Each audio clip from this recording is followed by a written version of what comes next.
আমার আল্লাহ বলেন, বান্দারে, ফেরেশতার মাধ্যমে আমার আল্লাহ তোমাদেরকে সুসংবাদ দিতেছেন। তোমাদের রব তোমাদের সাথে যে জান্নাতের ওয়াদা ছিল, জান্নাতের ওয়াদা নাও। কারণ হইল তোমরা ঈমানের উপর অটল আছো, অবিচল আছো। দুনিয়ার অর্থ সম্পদ, টাকা পয়সা, হারাম হালাল মেনে চললা। দুনিয়ার কোনো শত্রু ঈমান ধ্বংস করার জন্য চেষ্টা করেছে, কিন্তু তোমরা ঈমান ধ্বংস করো নাই। এর উপরে অটল থেকেছো, অবিচল থেকেছো। এই জন্য ফেরেশতা পাঠায়া পাঠায়া আমি আল্লাহ দুনিয়াতেই তোমাদেরকে জান্নাতের সুসংবাদ দিতেছি। আমি আপনি যখন দুনিয়া থেকে বিদায় হয়ে যাব, বিদায় নিয়ে যাব, ওই সময় ফেরেশতা আসবে। ফেরেশতা আইসা যদি তাকে ঈমান, যদি আপনি আল্লাহর উপর ঈমান এনে থাকেন, আমার আল্লাহকে বিশ্বাস করে থাকেন, আমার নবীর উপর ঈমান এনে থাকেন, আমার নবীর উপর বিশ্বাস করে থাকেন, আল্লাহর হুকুম নবীর তরিকা অনুযায়ী জীবনটা পরিচালনা করলেন, এই জীবনটা পরিচালনার ক্ষেত্রে বিভিন্ন সময় বিপদ আসবে, আসেনি না নাই? এই দুনিয়াটা সুখ এবং দুঃখের জায়গা। এই দুনিয়া চির সুখের জায়গা না, এই দুনিয়া আবার চির দুঃখের জায়গা না। এই দুনিয়াটা সুখ এবং দুঃখ মিশ্রণ করে এই দুনিয়া। আর জান্নাত হলো এমন একটা জায়গা, জান্নাত হলো চির সুখের জায়গা। আবার কারোর জন্য জান্নাত হলো, আখিরাত হলো কারোর জন্য চির দুঃখের জায়গা। কথা বলেন ঠিক না বেটি? এই জন্য চির সুখের জায়গায় আমরা যেতে চাই কি চাই না? চির সুখের জায়গায় যদি যেতে হয়, আল্লাহ বলেন ঈমানের উপর অটল থাকবা, ঈমানের উপর অটল থাকবা, অবিচল থাকবা। আল্লাহকে তোমরা যারা রব বলে স্বীকার করে নিলা, আমাদের রবকে জোরে বলতে হবে। আমরা রবের স্বীকারোক্তি কোথায় দিয়েছি, কোথায় কোথায় দিতে হবে জানেননি? আমরা সকলে রূহ জগতে ছিলাম, একটা জগৎ আমরা পাড়ি দিয়ে আসলাম, তার নাম হলো রূহ জগৎ।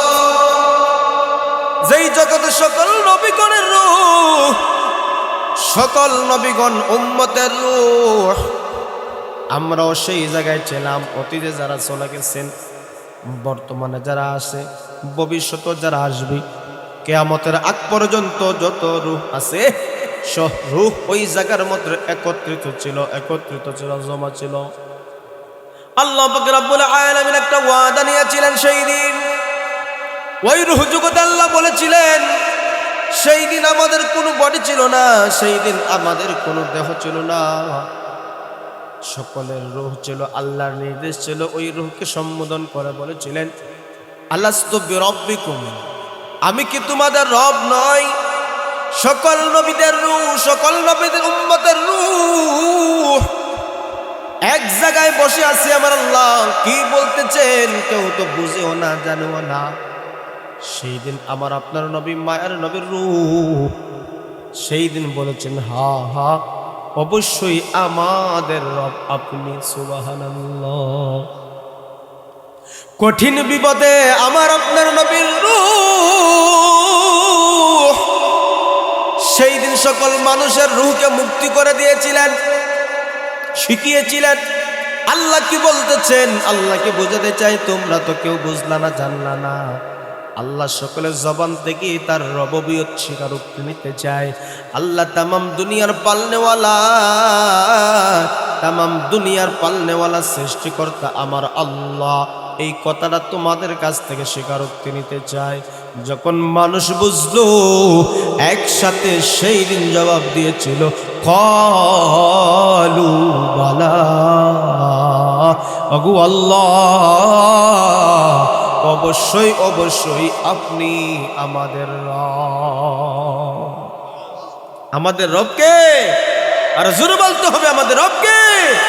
আল্লাহ আমার রব, এই রবি আমার সব, আল্লাহ আমার রব, এই রবি আমার সব। দমে দমে তনু মনি তারি অনুভব, দমে দমে তনু মনি তারি অনুভব। আল্লাহ আমার রব, এই রবি আমার সব। আল্লাহ আমার রব, এই রবি আমার। আমাদের রব কি? জুবানটা খুলে বলেন না, তিনি কে? আমার আল্লাহ আমাদের রব।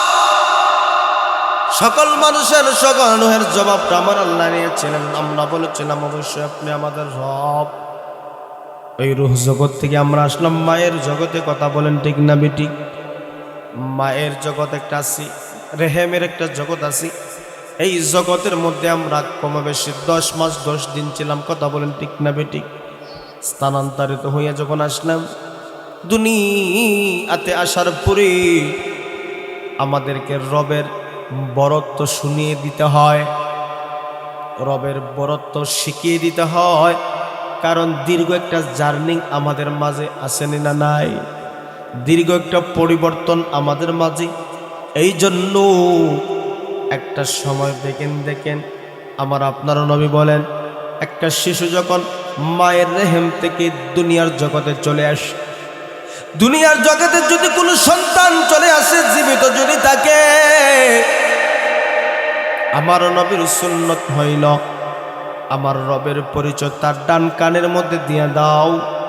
আমার রবের পরিচয় তার বাম কানে একামতের মধ্যে দিয়ে দাও। অর্থাৎ দীর্ঘ একটা জগৎ পাড়ি দিয়ে রূহ জগৎ থেকে নিয়ে মায়ের রেহেমের জগতে আসছি। আবার মায়ের রেহেমের জগতে কমবেশি 10 মাস 10 দিন থাকছি। বুই লাগেছে। এই জন্য তাকে স্মরণ করায় দাও। আমাদের রব তিনি কে? আরো জোরে বলেন, আমার রব এক, তার কোনো দ্বিতীয় নাই, শরীক নাই। এই কথাটা তাকে শোনায় দাও। এই জন্য নবী বলেন, ছেলে হোক অথবা মেয়ে হোক, দুনিয়াতে আসলে তার ডান কানের মধ্যে আজানের ধ্বনি দেওয়া, বাম কানের মধ্যে একামতের ধ্বনি দেওয়া। অর্থাৎ আজানের মধ্যে আমার আল্লাহ এক, এই ঘোষণা, রব যে এক, এই ঘোষণা তারে শোনায় দাও। দীর্ঘ একটা বিরতির পরে ভুলে যেতে পারে, তারে আবার স্মরণ করে দাও। আমার আপনার নবী বলেন, যদি আজানের একামত তাকে দেওয়া হয়, আজান এবং একামত তাকে শুনিয়ে দেওয়া হয়, তাহলে অনেক দুষ্ট জিন আছে। এই সমস্ত দুষ্ট জিনের আসর থেকে আমার আল্লাহ এই ছোট বাচ্চার হেফাজত করে নিবি।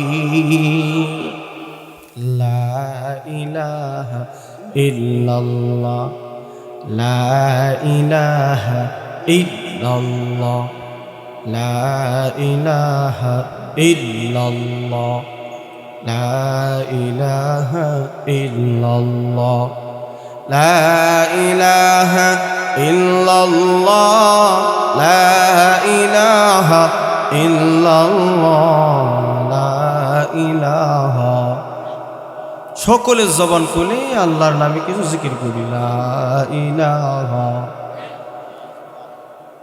লা ইলাহা ইল্লাল্লাহ। যে নামে ইব্রাহিমের আগুন হলো পানি, ডাকার মতো ডাকলে আজ সারা দেবেন তিনি রে মন, সারা দিবেন তিনি। ঠিক না বেটে? যে নামে ইব্রাহিমের আগুন হলো পানি, ডাকার মতো ডাকলে আজ সারা দেবেন তিনি রে মন, সারা দেবেন তিনি। অমধুর নামটি নিলে হৃদয় হাসে, অমধুর নামে সুখ নামে আসে। অমধুর নামটি নিলে হৃদয় হাসে, অমধুর নামে সুখ নেমে আসে। আল্লাহ নামের তুলনা হবে না, হবে না। মৌলা নামের তুলনা হবে না, হবে না। তুলনা নাই নাই নাই। এসো না আল্লাহর নাম গান গাই, এসো না মন প্রাণ জড়াই, বলো আল্লাহু আকবার সবাই, আল্লাহু আকবার, আল্লাহু আকবার বলো সবাই, আল্লাহু আকবার বলো, আল্লাহু আকবার, আল্লাহু আকবার বলো। লা ইলাহা ইল্লাল্লাহু মুহাম্মাদুর রাসূলুল্লাহ। সকলে পড়ি সাল্লাল্লাহু আলাইহি ওয়াসাল্লাম। আলহামদুলিল্লাহ। ছর আমলা পশ্চিমপাড়া আফরাদবাড়ি ও যুব সমাজের উদ্যোগী ষষ্ঠ বার্ষিক ওয়াজ ও দোয়া মাহফিলের আমার অত্যন্ত শ্রদ্ধাভাজন সভাপতি সাহেব আলোচনা করেছেন আজকের বিশিষ্ট আলেম উলামাগণ, স্নেহের ছোট ভাই, সমবয়সী যুবক ভাই, পর্দার আড়ালে অবস্থানরত অত্যন্ত শ্রাদ্ধ মা বোন, মহান রব্বুল আলামিনের দরবারে অসংখ্য অগণিত নিয়ামতের শুকর আদায় করছি, যিনি আমাকে আপনাকে দয়া করে মায়া করে কনকনে শীতের মাঝে এই সামিয়ানার নিচে একত্রে বসে কোরআন এবং হাদিস দেখে কিছু আলোচনা করার এবং শোনার আল্লাহ তাআলা তৌফিকটুকু দান করেছেন। এতে আপনারা খুশি না বেজার? খুশির আওয়াজ কম না বেশি হয়? আমরা শুকরিয়া আদায় করি আলহামদুলিল্লাহ। পিছনে যারা বসে আছেন, সামনে পর্যাপ্ত পরিমাণ জায়গা খালি আছে। আপনাদের বসা একটু সুন্দর হওয়ার জন্যে, আদবের জন্যে একটু সামনে আসেন, আলোচনা আমার করতেও ভালো হবে, সুবিধা হবে। আসেন, একটু সামনে আসেন। মাশাআল্লাহ,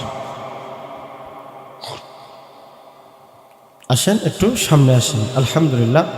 আপনারা আমার কথাগুলা প্রথমেই শুনেছেন, এই জন্য আপনাদেরকে মোবারকবাদ জানাই। আশা করছি সামনে আপনারা আমার কথাগুলা শুনবেন, বুঝবেন।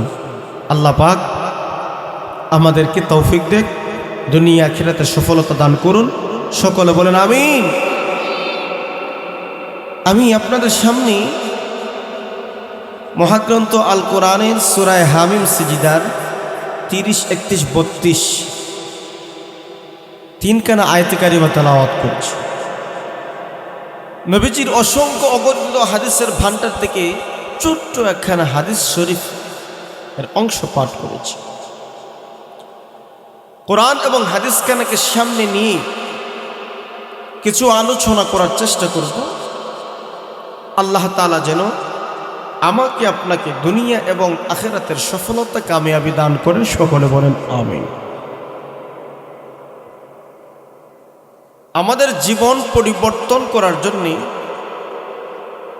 কোনো মানুষ যদি একটু হিম্মত করে, সৎ সাহস ভিতরে রাখে যে আমি আমার ঘুণে ধরা জীবনকে পরিবর্তন করতে চাই, যদি কেউ নিয়ত করে ফেলে, তাহলে এই জীবনটা পরিবর্তন হয়ে যাবে। কথা বলে ঠিক না? আর গতানুগতিকভাবে আমরা ওয়াজ করি, ওয়াজে আসি, শুনি, চোখের পানি ফেলি, সামিয়ানার বাহিরে গেলে আমার সাবেক গুনাহের কর্ম জায়গা যেটা আছে এর মধ্যে যদি আমরা চলে যাই, তাহলে আমাদের জীবনে পরিবর্তন এতটা হবে না। তাহলে এই দুনিয়া আমার আল্লাহ তাআলা আমাকে আপনাকে কেন বানাইছে, এই প্রশ্নটুকু আমাকে বুঝতে হবে। এই দুনিয়াতে আল্লাহ তাআলা কেন পাঠাইছেন, কেন বানাইলেন, কেন আমাদেরকে অসংখ্য অগণিত নিয়ামতের ভিড়ে আমাকে নিয়ামত দান করেছে, এর পিছনে অবশ্যই একটা কারণ আছে। আমরা মাঝে অনেক মানুষ আল্লাহ মানে না, রাসূল মানে না, ইসলাম মানে না, ওরা প্রাকৃতিক বিশ্বাস করে। একজন কর্তা, একজন সৃষ্টিকর্তা আছেন, এটা মানে না। আমাদের সমাজে আছে না নাই? একজন পৃথিবী পালনেওয়ালা, একজন রব অবশ্যই আছেন, একা একা নবমণ্ডল ভূমণ্ডল আসমান জমিন চলবে না। অবশ্যই একজন আছেন। অনর্থক অযথা আমার আল্লাহ এই দুনিয়ার কোনো কিছু বানায় না। আমার আল্লাহ নিজে কোরআনে বলে, أفحسبتم أنما خلقناكم عبثا وأنما إليناكم لا ترجعون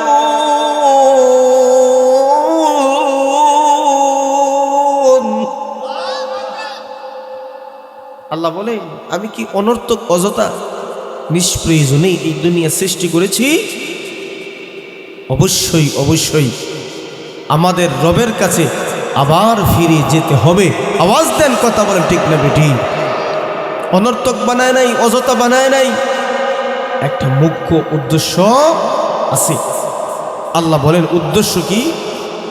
আল্লাহ তাআলা বলে শুনেন, وما خلقت الجن والإنس إلا ليعبدون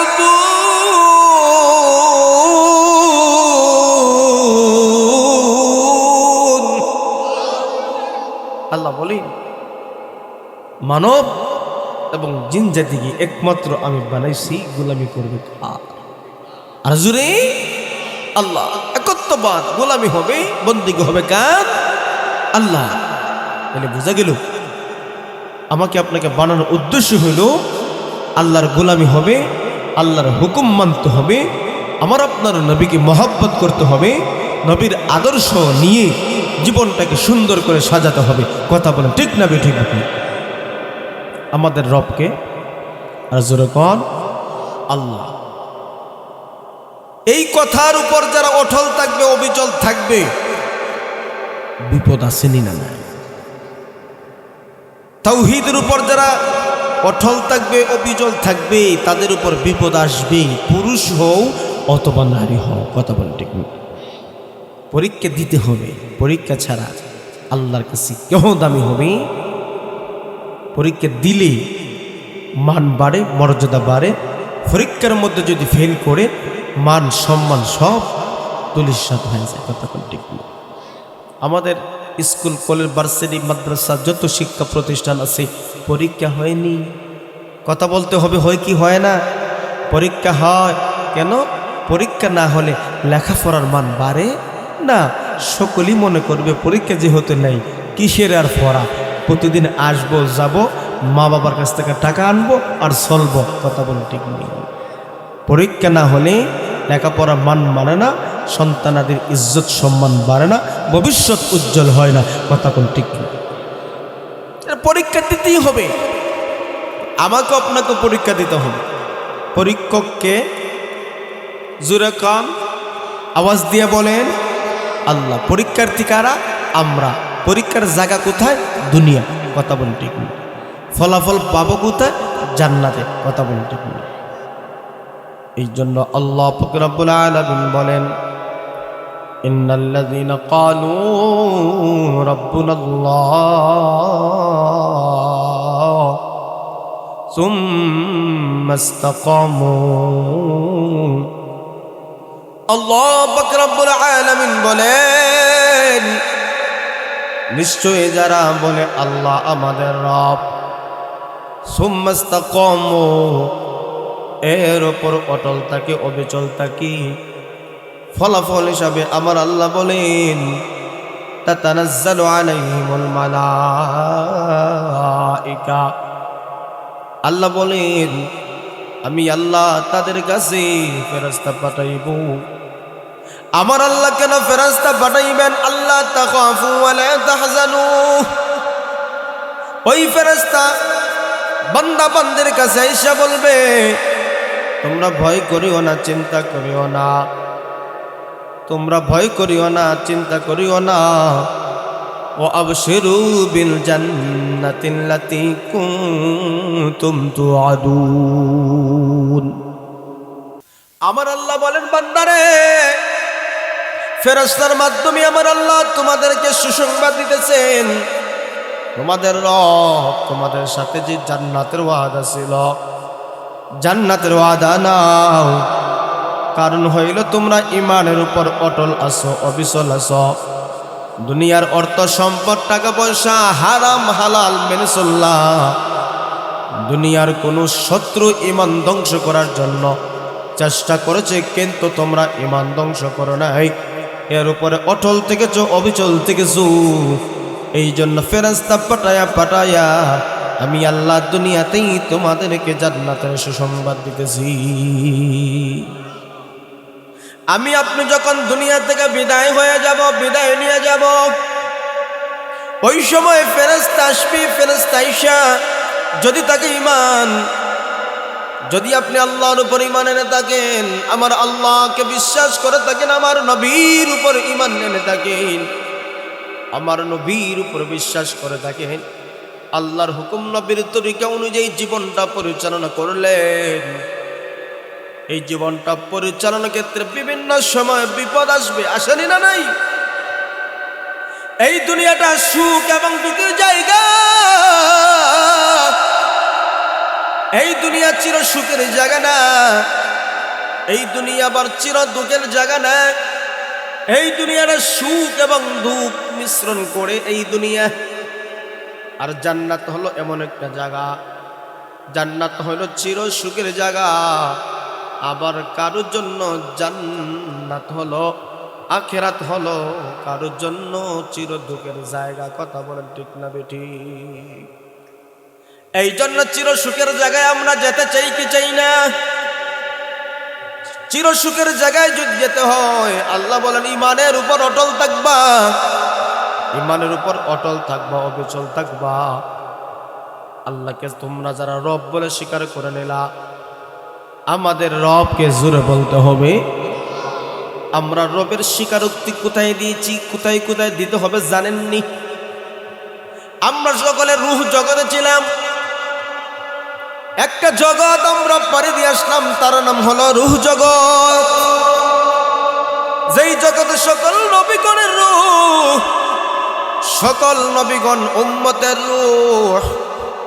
আমরাও সেই জায়গায় ছিলাম। অতীতে যারা চলে গেছেন, বর্তমানে যারা আছে, ভবিষ্যতে যারা আসবে, কিয়ামতের আগ পর্যন্ত যত রূহ আছে, সব রূহ ওই জায়গার মধ্যে একত্রিত ছিল, একত্রিত ছিল, জমা ছিল। আল্লাহ পাক রব্বুল আলামিন একটা ওয়াদা নিয়েছিলেন সেই দিন।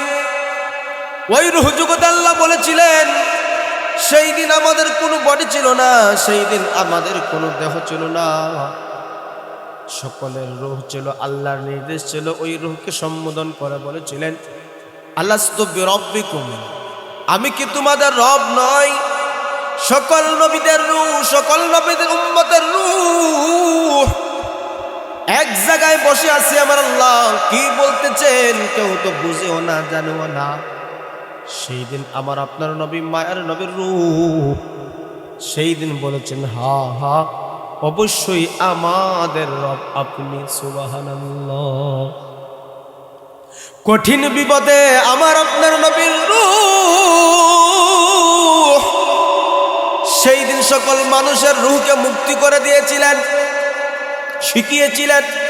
আল্লাহ কি বলতেছেন? আল্লাহকে বোঝাতে চাই, তোমরা তো কেউ বুঝলা না, জানলা না। আল্লাহ সকলের জবান থেকে তার রববিয়ত স্বীকারোক্তি নিতে চায়। আল্লাহ তামাম দুনিয়ার পালনেওয়ালা, তামাম দুনিয়ার পালনেওয়ালা সৃষ্টিকর্তা আমার আল্লাহ, এই কথাটা তোমাদের কাছ থেকে স্বীকারোক্তি নিতে চায়। যখন মানুষ বুঝলো, একসাথে সেই দিন জবাব দিয়েছিল, ক্বালু বালা, আগু আল্লাহ, অবশ্যই অবশ্যই আপনি আমাদের রব। আমাদের রবকে আর জোরে বলতে হবে, আমাদের রবকে। আল্লাহ আমার রব, এই রবি আমার সব, আল্লাহ আমার রব, এই রবি আমার সব। দমে দমে তনু মনি তারি অনুভব, দমে দমে তনু মনি তারি অনুভব। আল্লাহ আমার রব, এই রবি আমার সব। আল্লাহ আমার রব, এই রবি আমার। আমাদের রব কি? জুবানটা খুলে বলেন না, তিনি কে? আমার আল্লাহ আমাদের রব। সকল মানুষের সকল নুহের জবাবটা আমার আল্লাহ নিয়েছিলেন। আমরা বলেছিলাম অবশ্যই আপনি আমাদের রব। এই রূহ জগৎ থেকে আমরা আসলাম মায়ের জগতে। কথা বলেন ঠিক না বেটি? মায়ের জগৎ একটা আছি, রেহেমের একটা জগৎ আছি। এই জগতের মধ্যে আমরা কম বেশি 10 মাস 10 দিন ছিলাম। কথা বলেন ঠিক না বেটি? স্থানান্তরিত হইয়া যখন আসলাম দুনিয়াতে, আসার পরে আমাদেরকে রবের বরত্ব শুনিয়ে দিতে হয়, রবের বরত্ব শিখিয়ে দিতে হয়। কারণ দীর্ঘ একটা জার্নি আমাদের মাঝে আসেনি না নাই? দীর্ঘ একটা পরিবর্তন আমাদের মাঝে। এই জন্য একটা সময় দেখেন আমার আপনার নবী বলেন, একটা শিশু যখন মায়ের রেহেম থেকে দুনিয়ার জগতে চলে আসে, দুনিয়ার জগতে যদি কোনো সন্তান চলে আসে, জীবিত যদি থাকে, আমার নবীর সুন্নত হইল আমার রবের পরিচয় তার ডান কানের মধ্যে দিয়ে দাও, আমার রবের পরিচয় তার বাম কানে একামতের মধ্যে দিয়ে দাও। অর্থাৎ দীর্ঘ একটা জগৎ পাড়ি দিয়ে রূহ জগৎ থেকে নিয়ে মায়ের রেহেমের জগতে আসছি। আবার মায়ের রেহেমের জগতে কম বেশি 10 মাস 10 দিন থাকছি। বই লাগেছে। এই জন্য তাকে স্মরণ করায় দাও, আমাদের রব তিনি কে? আরো জোরে বলেন, আমার রব এক, তার কোনো দ্বিতীয় নাই, শরীক নাই। এই কথাটা তাকে শোনায় দাও। এই জন্য নবী বলেন, ছেলে হোক অথবা মেয়ে হোক, দুনিয়াতে আসলে তার ডান কানের মধ্যে আজানের ধ্বনি দেওয়া, বাম কানের মধ্যে একামতের ধ্বনি দেওয়া। অর্থাৎ আজানের মধ্যে আমার আল্লাহ এক, এই ঘোষণা, রব যে এক, এই ঘোষণা তারে শোনায় দাও। দীর্ঘ একটা বিরতির পরে ভুলে যেতে পারে, তারে আবার স্মরণ করে দাও। আবার আপনার নবী বলেন, যদি আজানের একামত তাকে দেওয়া হয়, আজান এবং একামত তাকে শুনিয়ে দেওয়া হয়, তাহলে অনেক দুষ্ট জিন আছে, এই সমস্ত দুষ্ট জিনের আসর থেকে আমার আল্লাহ এই ছোট বাচ্চার হেফাজত করে নিবি। আমাদের অভ্যাস কি, ছেলে মেয়ে যদি আসে, আগে মোবাইলটা নেই, একটা ছবি তুইলা ফেসবুক শরীফে বলি আলহামদুলিল্লাহ। কথা কন্যা দেখি, কথা আবার বাস্তবে আসেনি না নাই? নিয়ম কি ছিল? ফেসবুকে ছবি তুললে আগে বলবো না তার ডান কানে আজান দিব? আর জোরে কোন, এগুলা পাওয়া যায়? এগুলো এখন আমল আছে? কথা বলেন না? হে আমার নরসিংদীর ভাই, এই আমল কি আছে এখন? এখন আমল নাই, এখন আমলগুলো নাই। এই জন্য আমাদের ছেলে মেয়েরাও এগুলা আধুনিক মার্কা জন্ম নিয়ে সমাজের অশ্লীলতা পাইয়া মারক সেবা করে না, বাবারও সেবা করে না, সমাজের একটা কলঙ্ক মাখা সন্তান হয়। কথা বল ঠিক না ঠিক? আমাদের করণীয় কি? সন্তান পৃথিবীতে আসলেই রবের পরিচয় তার কানে দেওয়া, বাম কানে তার একামত দিয়ে রবের পরিচয় দিয়ে তার জীবনটা সূচনা করা। তোমার রব আল্লাহ, আমার রব আল্লাহ, তামাম পৃথিবীর রব আল্লাহ। চিল্লায় বলতে হবে ঠিক না?